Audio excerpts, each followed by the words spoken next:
The Galactic Empire's Grand Hall was filled with tension. Humans had come to discuss peace, but the Empire had other plans. A group of human diplomats stood at the center of the hall, surrounded by alien officials and Imperial soldiers. Among the humans was a child, a symbol of innocence and hope. Her presence was meant to remind everyone that peace could benefit all species. She wore a simple white dress and held a small flower in her hand, a gift for the Emperor. The room fell silent as the Emperor himself entered, his long robe sweeping across the floor. His cold eyes scanned the humans with disdain. The human diplomats spoke calmly, offering peaceful solutions to the tensions between Earth and the Empire.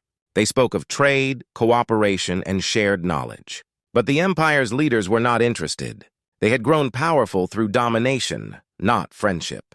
To them, humans were weak, a lesser species that did not deserve a place in their grand empire. The Emperor's top general, a cruel and arrogant figure named Varnock, sneered at the humans' words. "This is a waste of time," Varnock said, his voice cold and harsh. "The Empire does not need peace with humans. We take what we want."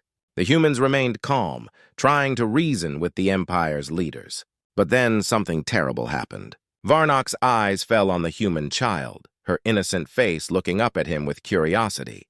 She stepped forward, holding out her small flower, a gesture of peace. For a brief moment, the room seemed frozen in time. The child's simple act of kindness stood in stark contrast to the cruelty surrounding her. But Varnock didn't care. With a quick motion, he pulled out a blade from his belt. The diplomats shouted in horror, but it was too late. In one swift, brutal strike, Varnock cut the child down. Her small body collapsed to the floor, her flower crushed beneath her. The hall erupted into chaos. The human diplomats rushed to the child's side, their faces pale with shock and grief. Some of the alien officials gasped, horrified by the senseless violence. But Varnock only smiled, wiping the blood from his blade. To him, the child's death was nothing more than a statement. The message was clear: the Empire would never bow to humans. The human leader, a calm and composed diplomat named Captain Hayes, knelt beside the child's lifeless body. His hands trembled as he gently picked her up, cradling her in his arms. Tears filled his eyes, but he did not speak. The room fell silent once more, but this time, the silence was heavy with grief and rage. Varnock stepped forward, his smile cruel. "This is the fate of all who stand against the Empire," he said, his voice echoing through the hall. "Humans are no different. Your kind is weak. You don't belong in this galaxy." Captain Hayes looked up at Varnock, his expression unreadable. He slowly stood, still holding the child's body in his arms. His voice, when he finally spoke, was calm but filled with quiet fury. "You will regret this." Without another word, the humans turned and left the hall, carrying the child's body with them. The Imperial soldiers did not stop them. There was no need. The Empire believed the humans were too weak to fight back. But they were wrong. As the humans returned to their ship, the weight of the tragedy settled over them. This act of violence would not go unanswered. Earth would not forget this day, and soon the Galactic Empire would learn the true power of humanity's wrath. Back on Earth, the news of the child's death would spread like wildfire, igniting a firestorm of anger. The time for peace was over. The time for vengeance had begun, and Earth had a fleet of 700,000 dreadnoughts ready to be unleashed. The news of the child's death spread across Earth like a wildfire. People were devastated, their hearts broken by the senseless act of cruelty. The child had been a symbol of hope, an innocent caught in the violent games of the Galactic Empire. Her death united all of humanity, from the poorest worker to the most powerful leader. No longer would Earth try to make peace with the Empire. It was time for action. In the heart of Earth's capital, the global leaders gathered in a massive underground command center. This place, known only to a few, was where Earth's most powerful secret lay hidden. The room was filled with holographic screens, maps of the galaxy, and rows of military personnel ready to act. At the center of it all stood General Marcus Hale, a tall and imposing figure known for his calm under pressure. His face was set in a hard expression as he watched the news reports from across the galaxy. "We've tried peace," General Hale said, his voice firm. "Now we show them what humanity is truly capable of." Behind him stood the President of Earth, a woman named Sarah Davis. Her eyes were filled with a cold fury as she listened. The loss of the child had hit her hard, like every other human. But she knew more than anyone that Earth had prepared for this moment for many years. "We will no longer stand by and be treated as weak," she said. "It's time to bring out the fleet." The room fell silent as everyone understood what that meant. For centuries, Earth had kept a powerful secret hidden from the galaxy. While the rest of the universe saw Earth as a small, peaceful planet, the truth was much different. Earth had built an enormous fleet of warships, 700,000 dreadnoughts, each one capable of destroying entire planets. These massive ships had been created in secret, far from the eyes of the Galactic Empire and other alien species. The fleet had been a last resort, a weapon of absolute destruction meant to protect humanity if it ever faced extinction. Now, with the death of the child, Earth's leaders knew it was time to unleash this hidden power. General Hale turned to a large screen on the wall. With a single command, the screen lit up, revealing a massive fleet of dreadnoughts hidden in deep space. These ships, each one larger than a city, had been lying dormant for centuries, waiting for the call to war. The dreadnoughts were heavily armed with plasma cannons, energy shields, and weapons that could tear through any defense the Galactic Empire had. "Activate the fleet," General Hale ordered, his voice steady but filled with the weight of the decision. "Send them to the Empire." Across the galaxy, in the far reaches of space, the dreadnoughts came to life. Their engines roared as they powered up, their massive frames glowing with energy. One by one, they began to move, forming a massive formation that stretched for miles. These ships were the most advanced in the galaxy, and they were now heading straight for the heart of the Galactic Empire. As the fleet moved out, Earth sent a message to the Galactic Empire: "We are coming." The message was simple, but its meaning was clear. The Empire had crossed a line, and now they would pay the price. On Earth, people watched in awe as the news of the fleet's activation spread. For so long, they had believed that humanity was at the mercy of the Galactic Empire. But now, they saw the truth. Earth had always been ready. The dreadnoughts, the most powerful ships in the galaxy, were on their way to avenge the fallen child. The galaxy had no idea what was coming. The Empire thought humans were weak. They were about to learn just how wrong they were. The Galactic Empire had always believed itself to be invincible. For centuries, it had ruled over countless worlds, crushing anyone who dared to oppose it. The Empire's military was feared across the stars, and its leaders were arrogant in their belief that no one could challenge their power. But now, everything was about to change. It started with whispers. News of Earth's fleet, a fleet of 700,000 dreadnoughts, began to spread across the galaxy. At first, the Empire dismissed the reports as nothing more than rumors. Humans were weak, they thought. They couldn't possibly have built such a fleet in secret. The Empire's leaders laughed at the idea. But then the first images came in. Across the galaxy, Imperial outposts started picking up strange signals. Massive ships were appearing on their scanners, ships larger than anything the Empire had ever seen. These dreadnoughts, with their powerful energy signatures, were moving quickly through space, heading straight for the Empire's territory. The outposts that tried to send warning messages were silenced almost immediately, destroyed in seconds by the approaching fleet. The Emperor sat in his grand palace, confident as ever.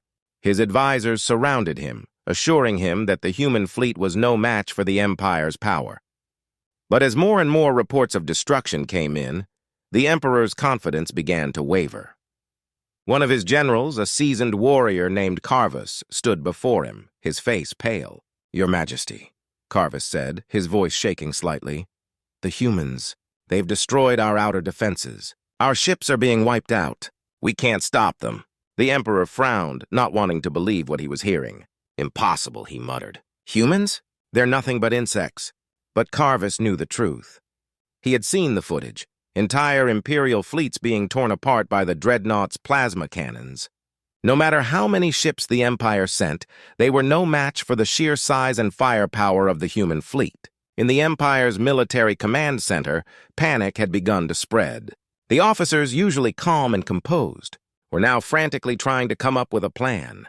But no matter how hard they tried, they couldn't stop the advance of Earth's fleet. The dreadnoughts were too fast, too powerful. One by one, Imperial worlds were falling, their defenses shattered within minutes. The Empire's citizens, who had once lived in the safety of the Empire's rule, now faced the terrifying reality that their home worlds could be next. Fear spread like a plague. In the markets, in the streets, and in the homes of the Empire's people, whispers of Earth's fleet grew louder. The Empire's invincible image was beginning to crack. Back in the Emperor's palace, General Carvis stood before the Emperor again, his face grim. "Your Majesty, the humans are unstoppable. We've lost contact with half our fleets. They're heading for the core worlds." The Emperor's face, once full of arrogance, was now twisted with fear. He slammed his fist onto the armrest of his throne. How could this happen? "We are the Empire! They're just humans!" But the reality was undeniable. The Galactic Empire, for the first time in its long history, was truly afraid. The humans, whom they had mocked and underestimated, had become their greatest threat.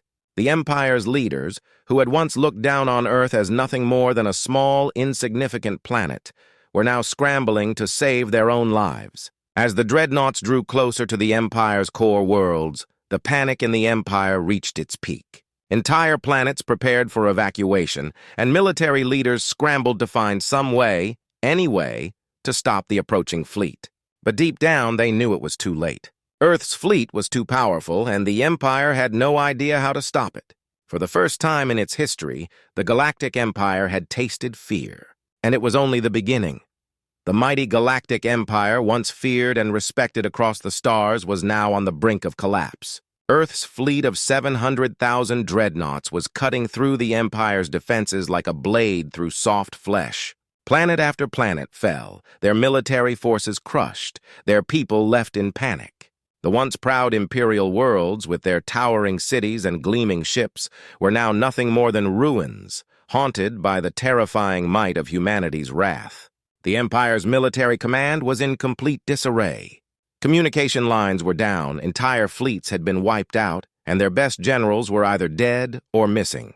The few ships that remained tried desperately to organize some kind of defense, but every attempt failed. The human dreadnoughts were too fast, too powerful, and too many. On the planet of Raltar, one of the last major strongholds of the Empire, a final stand was being prepared. Imperial soldiers scrambled to set up their defenses, positioning their remaining warships in orbit and preparing their ground forces for an inevitable invasion. The skies above Raltar were filled with tension as the soldiers looked up, knowing that death was coming for them. In the command center of Raltar, General Carvis was in charge of the defense. His face, once filled with confidence, now showed the deep lines of worry and fear. He had fought in countless battles, but nothing could have prepared him for this. The humans were unlike anything he had ever faced. Their technology, their strategy, their sheer determination to avenge the child, they were unstoppable. "We can't hold them off," one of his officers said, shaking his head in disbelief as reports flooded in. "They've already destroyed 3 more fleets and their ships are closing in." Carvis knew the truth. The Empire was crumbling and Raltar would fall just like the other planets. But still, he ordered his soldiers to fight. There was no choice. They couldn't run from Earth's fleet, and surrender wasn't an option. The Empire's pride would not allow it. As the dreadnoughts entered the system, the battle began. Imperial warships fired everything they had: plasma cannons, missile barrages, energy blasts. The sky lit up with explosions, but it was useless. The human dreadnoughts tore through the Empire's fleet with devastating force. Massive beams of energy sliced through ships like paper, and one by one, the Imperial vessels were destroyed. On the ground, the soldiers of Raltar braced themselves. They watched in horror as their last line of defense, the fleet in orbit, was obliterated in minutes. Now it was only a matter of time before the human forces landed. The human dreadnoughts didn't stop. They descended on the planet with terrifying precision, launching waves of energy blasts that flattened entire cities. The Empire's once proud capital on Raltar, a symbol of power for so long, was reduced to rubble in mere moments. General Carvis stood in the command center, watching helplessly as everything he had fought for crumbled before his eyes. He knew there was no hope. The humans were here to end the Empire, and nothing could stop them. In the Imperial Palace on Raltar, the governor, a high-ranking official of the Empire, sat trembling in fear. He had been one of the loudest voices mocking humanity, laughing at their weakness before. Now, as his planet burned, he realized how wrong they had all been. Earth's fleet had arrived to deliver justice, and the Empire was paying the price for its arrogance. As the human forces began landing, Imperial soldiers were overwhelmed. The battle was quick and brutal, with human troops cutting through the remaining resistance with ease. The people of Raltar, once so sure of their superiority, now fled in terror. Across the galaxy, the fall of Raltar sent shockwaves. The Empire's strongest stronghold had been crushed. Worlds that had once pledged loyalty to the Empire now began to rise up, seeing that the end was near. The Empire was collapsing, not just from the outside, but from within. Its power, its control over the galaxy was slipping away. Earth had done the impossible. They had brought the Galactic Empire to its knees, and the galaxy would never be the same again. The battle for the galaxy was over, and Earth had emerged victorious. The once mighty Galactic Empire, which had ruled with an iron fist for centuries, was now nothing more than ashes scattered across the stars. The final blow had been struck when Raltar, the Empire's strongest planet, had fallen, and now there was no one left to stand in Earth's way. In the aftermath, the human fleet of 700,000 dreadnoughts floated silently in space. The enormous ships, which had torn through the Empire's forces with terrifying precision, now stood as a symbol of Earth's dominance. The galaxy watched in awe and fear. No one had expected this outcome. The humans, once mocked and underestimated, had proven themselves as the new rulers of the stars.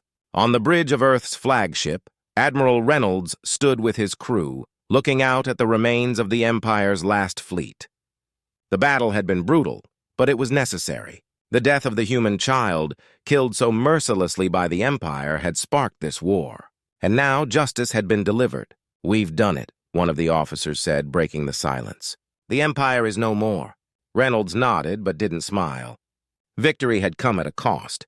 Thousands of human lives had been lost in the fight, and the destruction left behind was immense. But there was no room for regret. The Empire had started this war, and Earth had finished it. "Send out the message," Reynolds ordered.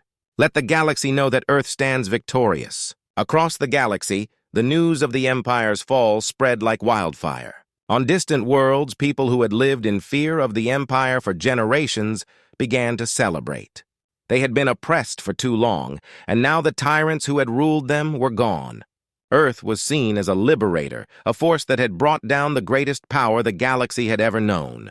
But not everyone was celebrating. On the remaining Imperial worlds, the defeat was bitter. The once proud citizens of the Empire now faced an uncertain future. Without the protection and power of the Empire, they were vulnerable. Many feared that Earth would now turn its attention to them, wiping out what little was left of their civilization. In the Emperor's palace, the scene was one of despair. The Emperor himself, once so arrogant and confident, had been killed in the final hours of the battle. His advisors and generals, the people who had led the Empire to its doom, now sat in chains, awaiting trial.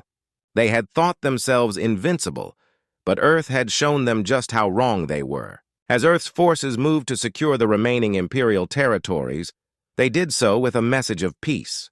There would be no further bloodshed. Earth had won, and now it was time to rebuild.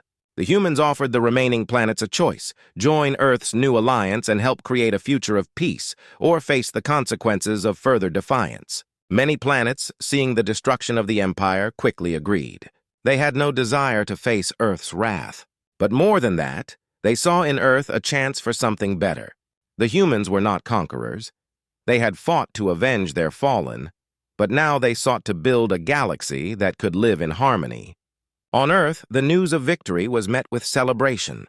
The people who had once feared the Galactic Empire now stood proud. Their fleet had proven itself, and their bravery had brought down the most powerful enemy they had ever faced. The death of the child, which had seemed like a tragedy that would lead to endless suffering, had instead united humanity and made them stronger than ever before. Admiral Reynolds stood on the bridge of the flagship looking out into the stars. The war was over, but his mind was already on the future. The galaxy was vast, and there were still many challenges ahead.